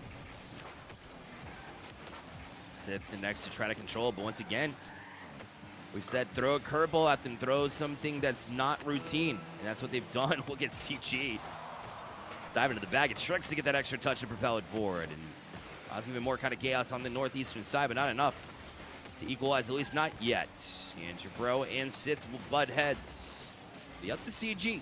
Extra touch, finding No Mansion, but also found a great punch back in from Harlequin. Needs some more time on this clock as it is dwindling down. Opportunity to kill it here. One back, though. The tap down, finding CG. Backwards, Angebro. Now high from CG. A tap in. No, it'll be denied. And Northeastern, in a blink of an eye, will be able to equalize the series here at 1. Now you see, there we go. We get to see a clap back from Northeastern. And interestingly enough, it was Illinois State that had the higher shot count. I mean, you're looking at 6 and a total of 4 from Northeastern. But once again, it's the tale as old as Rocket League itself. It's quality versus quantity, and this time it was the quality that won out. Not to mention, I mean, you're getting 2 passes from Angebro. Angebro, even though they didn't get the playmaker medal, still very much the playmaker right now for the side of Northeastern. Again, being at the right place at the right time, and then finding their teammates. You know, Angebro, I think the unsung hero of that last match for Northeastern. Yeah, every time I've seen the Huskies in action with this roster specifically, it has been Angebro to really start to gain a little bit of energy and start to create that energy, what seems like out of thin air based on what we saw in game number 1. And then have, of course, the rest of the team kind of match that energy as well, which is hard to do, number 1, to create that energy at all. But then to bring it into the communication lines and then let the teammates kind of go from there, that's what playmaking is all about. It's not just about a good pass here and there. Because if the energy is not, level across the board, if your teammates are not ready to field those passes, then you get some shots that aren't there. You can get frustrated a little bit. So a good playmaker will be able to get the team up to your level and be able to get it going. That's what we saw from Angebro in that game number 2. Well, here we are, game number 3.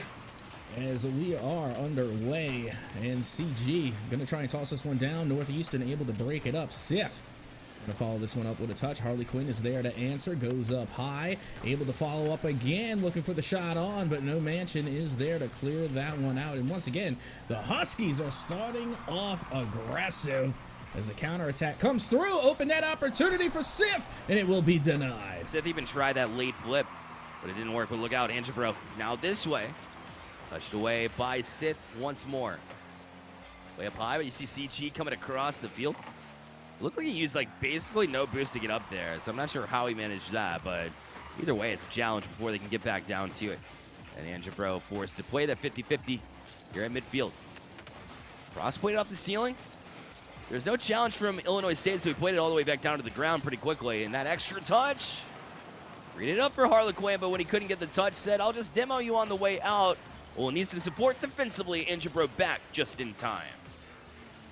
And not only are they just in time, but they nearly were able to convert on that counterattack. I mean, just a couple of inches off from the post. That was awfully close. Could have been the first goal of the game, but will go down and by the wayside. But hold the phone. Harley Quinn able to follow up and get on the board here for Northeastern. First waited, backed up a little bit, put it in reverse to get that first touch to put it past one. That's something you don't see very frequently. But a great way to create some space for yourself to even start that play to begin with. And then obviously you saw the ending, like you pointed out, a good one. And Harley Quinn cooking something up here for the Huskies. Like I said, you can't get complacent in this series, not at Div 1. We know the poor results that can come from it based on just the skill level at this level alone. Yeah, a little bit of faking going on there in the midfield, as you can see CG. Going to get bullied over towards the side. Still going to stick with the ball. Finally gets knocked off. No Mansion tries to go off the backboard. Not much doing. Now it's a real tug of war for the ball at the moment. No Mansion now tries to follow up. Gets cleared away by Harley Quinn. Oh, I'm sorry, Prosk. As the counterattack from Harley Quinn is good. Their surefire goal scorer at this point, it feels like, had nothing but a mindset of let's get down the field. This one might actually squeak out to it, and read the play as it was developing before it developed. Well done to get out to midfield and be with the first couple on the board for your Huskies to really start to get people thinking in chat. Get us thinking as commentators. Will this be the turnaround effort? Does Northeastern really have what it takes to challenge this Illinois State team? And all signs point to yes if they can continue this trend. Am I tripping, or does No Mansion's car look like Nemo? Or you know, his dad Marlin? Gotta look at it. It's kind of hard to tell. Yeah. Next time you see it, take a look. It looks like Nemo, a Nemo fish, clownfish. Interested to see. There's Seth still looking for the come across. I will certainly look next time. Couldn't get it close through, and we can't because Northeastern, they keep scoring. Hello. Illinois State University defense, error 404, not found.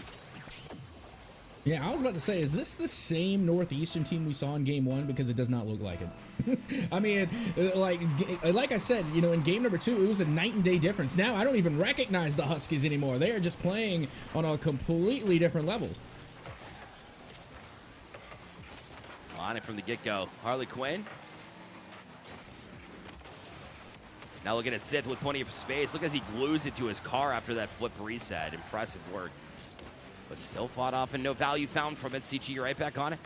Takes it down to the ground. Had plenty of room, but now it's chopped at yet again from the Huskies. To kill even more time. But you still have to... See, he has the fish boosters too.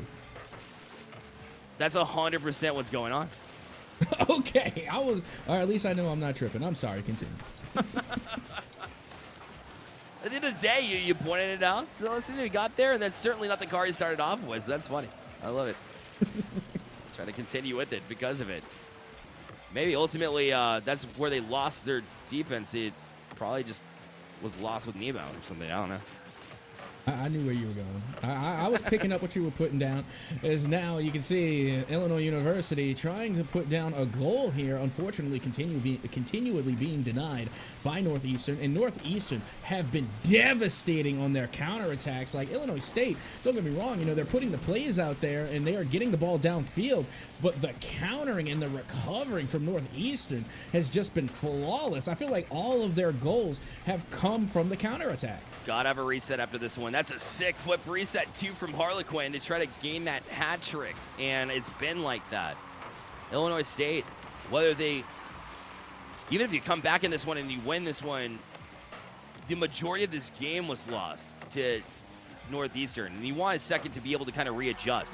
They will get one back here. CG with a pretty nasty play, quite frankly. You see the mechanical play. What I'm getting at is, Northeastern has changed the pace of play. They played more back towards their own end, let Illinois State come to them, but then they're advancing forward prematurely. So if Illinois State can catch them on those counterattacks and cut off the play, they'll have numbers the other way. They have to discuss it a little bit first before they can really turn the tides. Northeastern has been great in this game number 3. Well, still time left here, 20 seconds to go as that one's going to scream across the pitch. Coming off the wall there, CG stepping up, putting on the pressure, 2 misses back-to-back. The demo is there, and No Mansion was a no-show on the shot. That goes way wide. CG back on it, needs the goal in the next few seconds, won't happen. They were certainly coming at you, but it won't matter. The Huskies secure game number 3. And we'll go up 2-1 in the series, lead the series. Love seeing that from the Huskies. And there's no bigger supporter than Northeastern Esports in chat, their Twitch channel. Love it. Welcome in. Thank you for supporting your boys and your teams here on the NECC network. We appreciate you coming through at Soka. At the end of the day, the Huskies were just plain and simple better in game number 3. I mean, they really were. I mean, the save count was higher. The shot count, actually, the shot count was the same. If I remember That's correctly. Right. Mm-hmm. But yeah, the save count though, again, coming from Northeastern, not only did they get it done on offense, but clearly they were able to get it done on defense. And that reflects the comments that I think I was making in the middle of the game, saying I feel like all of their goals are coming from the counterattack, which when you look at the save count starts to make sense because they are getting the saves, they're turning it around, and they're turning the defense into offense. Again, great transitional plays being made from Northeastern right now, and they have the lead. And what do we say? It starts with the engine bro, but then the rest of the team starts to kind of follow suit. Harlequin was excellent, took a stride forward from anything I've seen from Harlequin in the past, not knocking him because he's already been great. But in that game specifically, did huge things. Not just a couple of goals that he put in. There are some touches that I was like, man, not only was that a perfectly placed pass, but it really did fuel the next moment in the sequence that scored yet another goal there for Northeastern. Involved in all 3 goals there from Northeastern to get that win on the board.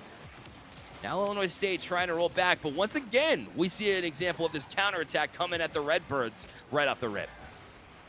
Here we go. Will Illinois State be able to even up the series, or will Northeastern put their way on to series points? So let's find out. 30 seconds in. And like we had said, Northeastern sticking with that aggression. It has been working. And if it ain't broke, don't fix it. Let's see if Illinois will be able to fix whatever is going on their side of the pitch. Is an early shot attempt is thwarted by Harlequin. Trying to put you back in with CG.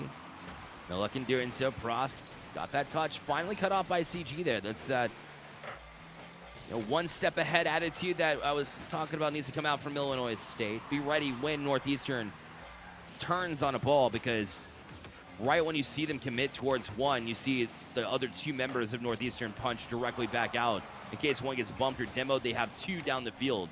That'll expose their back line.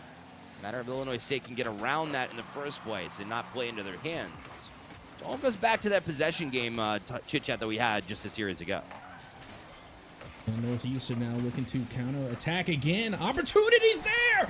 And Jabro will be able to start and finish this one as Northeastern are on the board first. Yeah, No Mansion probably said, CG, buddy, I had that one. So the touch, tripping over one another, not very Redbirds-like from Illinois State.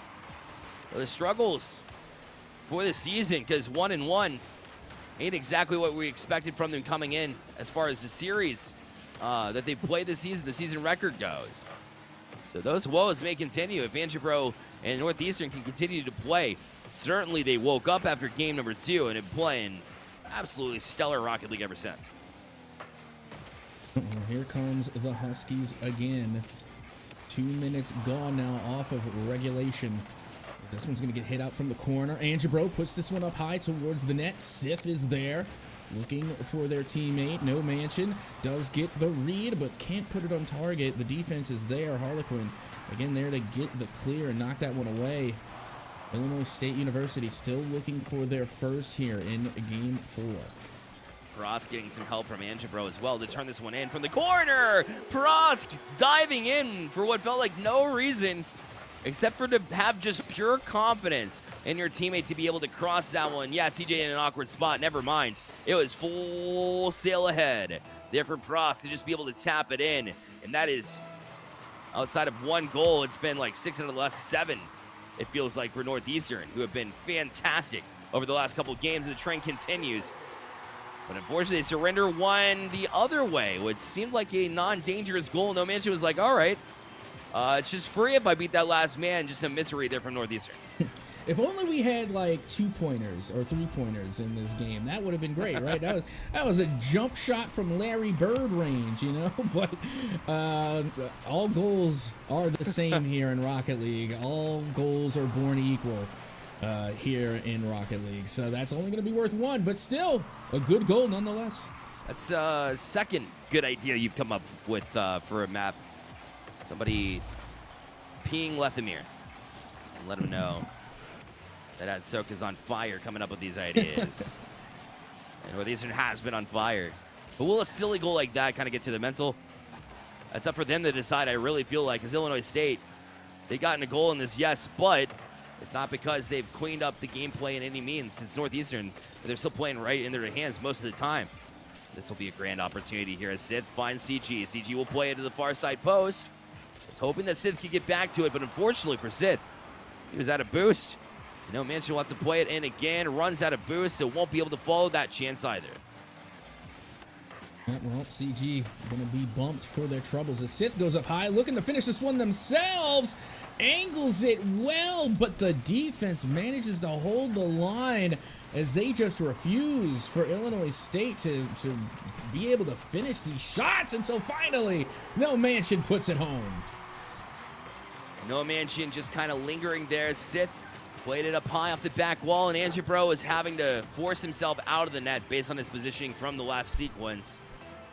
And you can't really get much leverage there, and you have to guess for the most part on a squishy save. Was not able to read it right. And you've opened up a little bit of gap here for Illinois State to try to get back. That demo will free up a lot of space too, but Sith right there in support. Now suddenly things are starting to fall into place for Illinois State. Another opportunity, and bar down.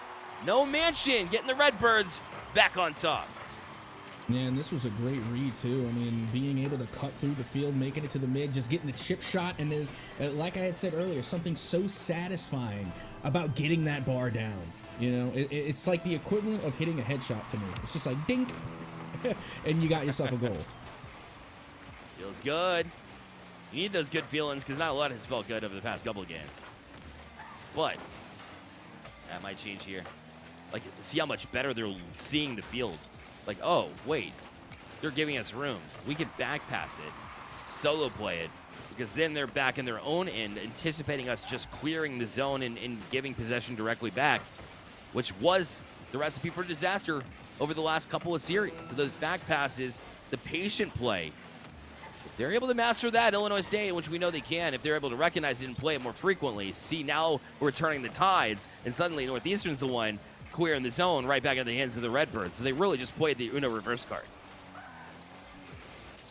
Well, time now running away for Northeastern Varsity here in game number 4. As the final few seconds begin to tick off the clock, any last-ditch effort needs to happen now. The ball is up. It goes right back down. 0 seconds on the clock, keeping the ball alive. CG able to pass it out to Sith, sends it across the pitch, and that will do it. Once again, Bear Light, we have a tie ball game. There we go. Back into A very close series. Illinois State seemed like they took a foot off. I want to say the foot off the gas, but foot off taking the series seriously for a minute. No Manchi and a hat trick. We said a big goal scorer, and Sith becoming that real role player as the passer, the dish master, the dime master, if you will. The 3 assists there as well with the playmaker badge to add to the playmaker tag that we've talked about, with Seth being that force to be reckoned with. And CG was able to take a back seat and say, all right, guys, you guys are popping off, so let's feed the hot hands. Don't worry about me. I'll be busy just shutting down some opportunities at the midfield. CJ, again, just being that glue at the third line here. Usually can be that goal scorer, but it's very much willing to take a breath and let the rest go to work. It was the shot count for me. I mean, you're looking, on the other side there, and there was only 3 shots. I was really surprised from Northeastern because, again, they've really stepped their game up, from games number 1, 2, and 3, and then all of a sudden, they're only putting 3 shots on the board. That doesn't sound like the Huskies, at least not to me. So, I mean, that's definitely something they're going to have to change. I mean, you've got to get on the offensive side of the ball, and that point in time, it was just like Illinois showing back up. The first loss, they were like, okay, we could take a loss. And now after they lost the second game, then it was like, okay, I took that one personally. Now they're showing back up. So Northeastern needs to show up here in game number 5 in order to avoid being put on that match point. Winning team will be at that level. There'll be one team or another. And which team will we see? We'll see the Redbirds team that sacrificed position and gave up transitional plays. Or we'll see the team that's proactive right now, looking like the latter, but they left themselves vulnerable. Great low 50-50 there from Prosk as well, but no Manchin with a great job on the back check, if you will, to get them back in possession. Extra touch, but Harlequin was able to track that one down. That was dangerous. That it was. Illinois State so far stepping up the aggression, stepping up the offense to start things off here in game 5. Big touch out there towards the mid. Angebro able to get on the board first. Angebro, wouldn't you know? No Manchin on the back wall. To challenge Sith is the reason that even developed in the first place. You got to love an individual who's able to go out and make a play for the team just by simply having a presence that the defense has to deal with. No bumps, demos, just pure bullying. A shot that had no chance there as Angebro was able to shut it down. A good read from Angebro as well. And wanted to bank it off the ceiling. That's all he was doing there, trying to put it on target, but maybe a little bit too hard off the ceiling because it fell right down to the ground where Illinois State can handle and manage. Try into this next sequence, but Angebro once again will shut it down and have possession for the Huskies. But before they're able to center it here, no Manchin right back on it. So good reads both ways. Sis should be able to get a big clear as well. But Angebro able to fight this one off too. And Northeastern trying to get to match point first. Trying it to put the right foot forward. As once again, Illinois State defense manages to hold strong as they go for the counterattack here. Looking for an opening. CG able to 50 this one out towards the side. Harlequin able to clear it out high. No Manchin able to come through with the touch, but not much of a follow-up. Prosk now, unfortunately, with a somewhat questionable touch. But once again, Northeastern able to recover. And Angebro's launching himself up. Flip Barisa with 7 in the tank. The follow-up there from Harlequin was looking promising. But then eventually shut down, and Prosk going backwards to this one. Double touch from Sid. Highlight reel goal for the equalizer. Yeah, just another day at the office for Sith right here. I mean, gets the read, gets the touch, and is apparently going to be dropping bombs there in the goal as we find ourselves with a tie ball game right before the half. And we are all fair and all square as this kickoff is going to fall the way of Northeastern. They'll have the chance to off the post, though. And the turn. Not in time as the Redbirds were able to beat him to this one as well off the back wall. Was thinking about watering it, falling it down, but realized that the Huskies were there, so try to get that extra touch instead to play it out to midfield. And they might find an extra Redbird. Now they're going to try to find a bump. No Manchin was challenging them back. CG to try to stick there as well. Angebro now backwards to Harlequin. Found a perfect pass, but once again, Illinois State happy to just kind of chill back behind midfield and say, let them come to us. At the end of the day, if we can start to transition ourselves, well, that's where we found a lot of more success in the past couple of games.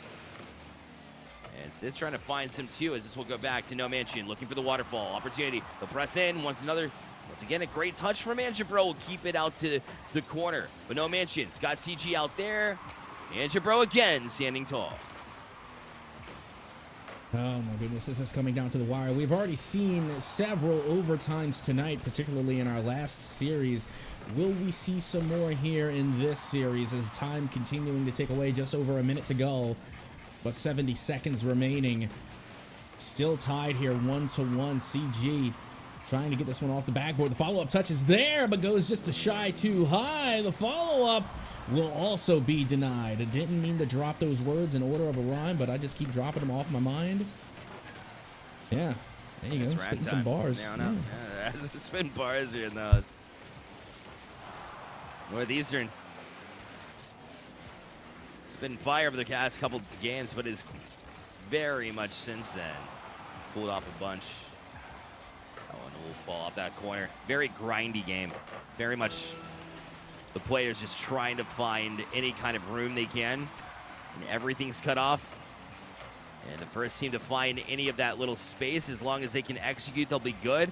The most opportunistic team will win in this game, whether it be right now in the next 14 seconds or will it be like 10 minutes into overtime, which it feels like it will be, given the fact that nobody's been able to get there. With 5 seconds left, will they get there though? Try to sit it back down. This is dangerous. Chance Harlequin trying to play it away, but now they'll stick on it. CG and No Mansion, they will get the touch. Falls down to overtime. Happy to be there as we go there in game number 5.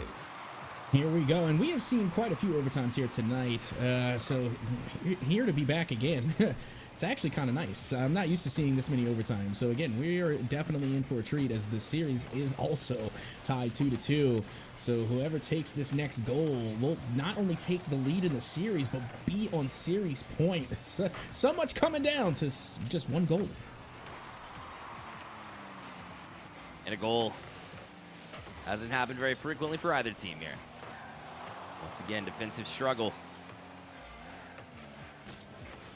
But No Mansion and CG were trying to maybe hold hands as they're forcing one towards the net. Ill-advised, but this one, not so much. They got some pressure on Prost, able to bail them out. Here's Harlequin. Back to Prost. Did he get the flip? That's a question. Got it there. The shot fought up by Sid. But a valiant effort there from Northeastern.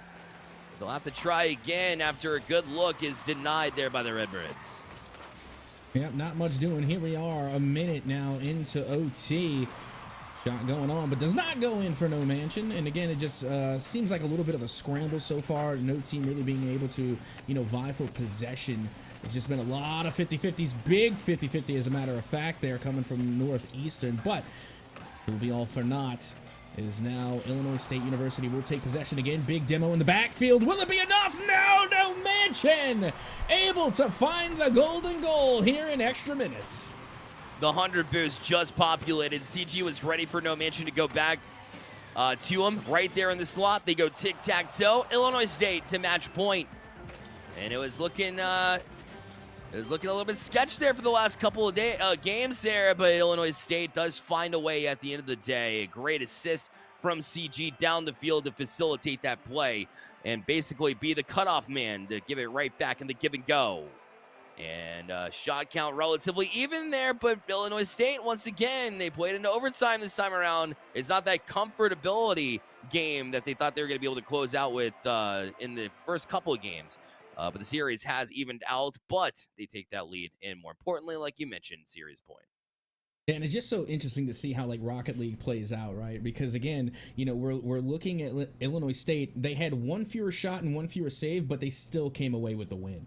So I think that is very, very interesting because more often than not, you know, we're looking at the stat lines. And, you know, we're trying to analyze it, we're trying to read it, and we'll see. Oh, you know, well this time it was quantity versus quality, but they had more saves, right? Well, this time the save count was one fewer and the shot count was one fewer, and yet Illinois State still able to come away with the dub. I just think that's interesting. Even after all this time, you know, Rocket League still has a little way of still surprising us every now and again. Yeah, I mean, it honestly does. You know, you think that it's going to roll one way. In Illinois State, it kind of favors the teams that do manage the ball really well, even like on the mechanical side of things. If games are pretty close, it does take one of those creative plays. That's why it's one of the more entertaining titles we have. But Harlequin, you need a quick goal. You want the first goal if you're the Huskies, and you're already starting to challenge the Redbirds and get everybody starting to at least conjure in their brains the possibility of a Game 7. Certainly step number one in getting there. Well, that's the way you want to start off. If you're, you know, so far one game down and on series point, you've got to strike first. I think it's a necessity.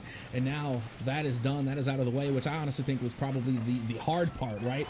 But now, as quickly as they enjoyed the lead, it is gone. Illinois State able to tie us back up in a matter of 16 seconds. Yeah, Antibro is being forced there to make a touch in the first place. And when they got that initial touch, they thought they could follow it, but the boost count did not support. And you saw them just, unfortunately, fall back down to the ground in a bit of misery as they saw that one sacrificed when really maybe it shouldn't have. Now Antibro trying to get it back. Just enough boost. Did a great job to play underneath it. Knew the momentum of the car would get there, even though it looked like they would lack boost. So a well-read play to extend that play, and now they're right back on the front foot. CG, not a great touch. The crosser, but nobody ready for it. Nobody home.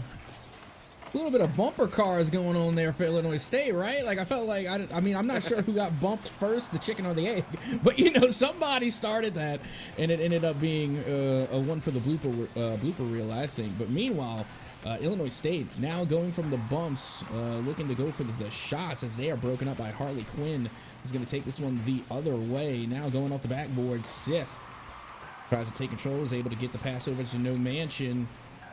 Looking for a little finesse there with no boost, but will be denied at the midfield line. The follow-up shot is on, but it is no good. Sith to get the save. Harley Quinn still attacking.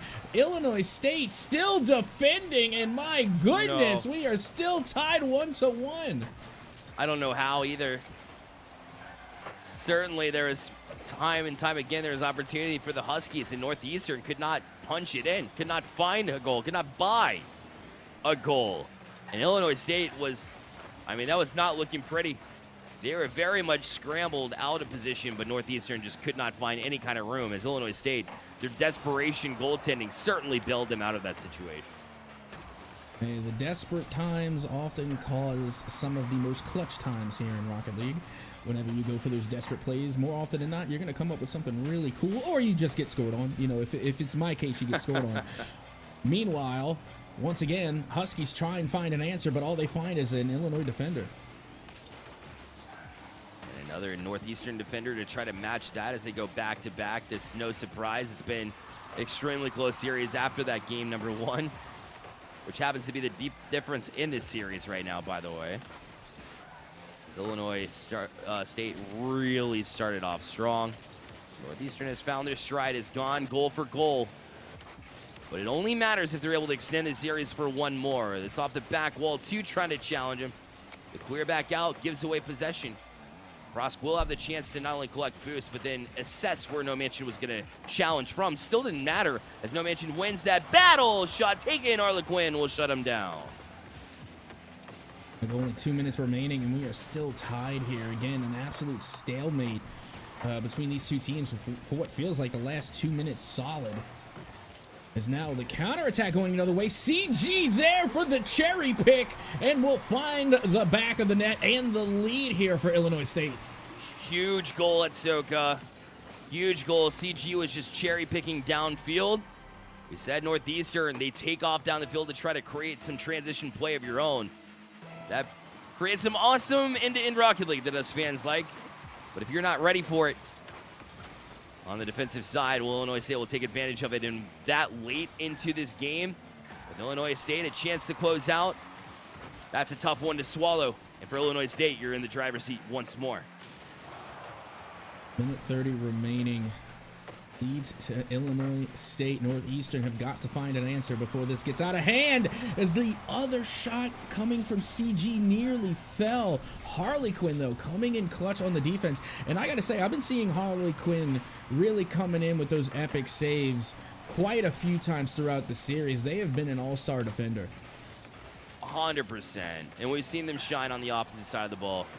And they need to shine here in the last minute. And if somebody gets it done, certainly part of the equation in my eyes.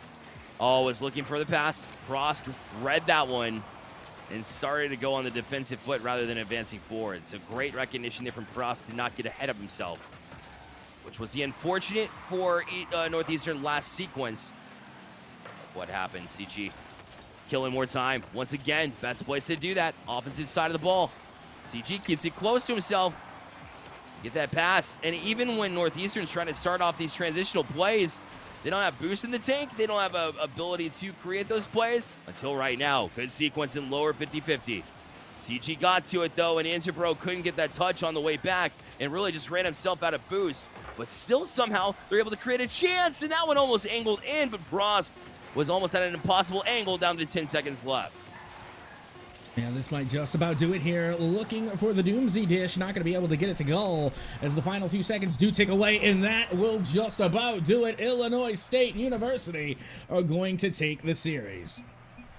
Well fought here from both teams, especially Northeastern, where they gave themselves a prime opportunity there late to really get it rolling, but just couldn't quite find it at value at the end of the day after the adjustments were made by the Redbirds. Illinois State recognized exactly the play style that Northeastern was trying to get them to fall into. You know, trap games work until they're recognized, and then they can be exposed really quickly, especially if you have the talent to do it, the mechanics to get around it. Clearly, Illinois State has been doing this, CRL or NECC or anywhere they've been collegiately. This team has clicked, and they continue to kind of find their stride over the course of the series. After they lost a step or two, they're able to get it directly back and just put themselves together a complete series. Yeah, an absolute phenomenal job. Speaking of, I mean, it has been an absolute phenomenal night throughout all of our series. I mean, we were treated to quite a few great games here tonight, and it has been an absolute pleasure being able to just to witness and being able to commentate over them. Just a friendly reminder of the games that we have had tonight. It was OC Esports Eagles to take their win over Akron Gold, and then we had Indiana Tech Premier able to take their win over Mount Union Purple. Illinois State University is going to be taking the dub over Northeastern Varsity. All of these best of 7 series, and like I said, equally entertaining to watch. 100%. And we want to again thank the sponsors at Winsel's, and of course G Fuel, where you can use the code NECC20. So make sure that you get your discount off of G Fuel to get yourself, keep it going. Fuel yourself, just like you would with those Winsel's stick snacks.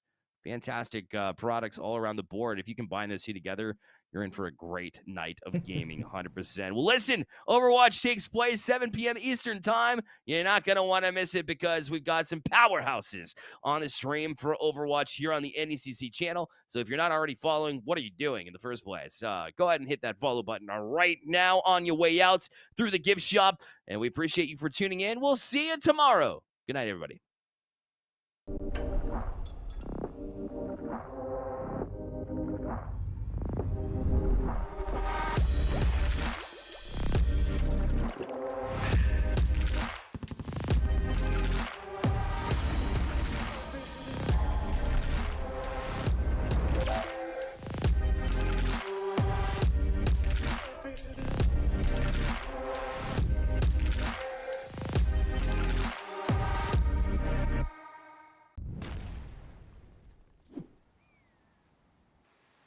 Oh man, this is incredible. Wow.